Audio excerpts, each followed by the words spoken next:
नया परिवर्तन करके किसी भी चीज को मॉडिफाइड तरीके से हमारे सामने प्रस्तुत कर रहा है, तो हमारे जो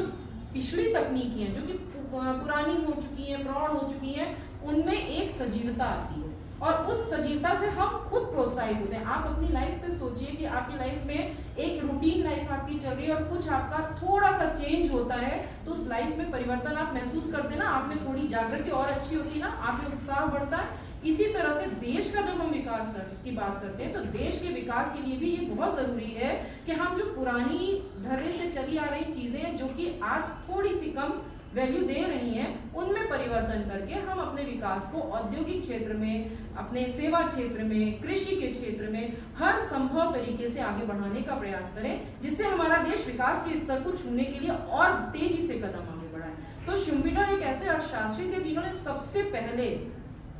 अर्थशास्त्र में अपना नव प्रवर्तन का जो सिद्धांत दिया था, उसमें उन्होंने उद्यमी की भूमिका को बताया था। उससे पहले भी रहा होगा, निश्चित रूप से रहा होगा, तभी उन्होंने अपना एक पूरा सिद्धांत इस पर दिया था। उसमें उन्होंने उद्यमी की भूमिका को बहुत विशेष महत्व दिया था और नव प्रवर्तन के बारे में लोगों को जागरूक कराया था। जैसे हम बहुत सारी चीजें करते रहते हैं, लेकिन जिसकी हमारे पास डेफिनेशन नहीं होती, हमें नहीं पता होता कि हम क्या कर रहे हैं। तो एक डिफाइंड वे में जब चीज हमारे सामने आती है, तो शुम्पीटर ऐसे अर्थशास्त्री थे जिन्होंने नव प्रवर्तन और उद्यमी की भूमिका को हमारे देश के समक्ष रखा था और ये कहा था ये सिद्धांत हम लोग डेवलपमेंट इकोनॉमिक्स में पढ़ते हैं,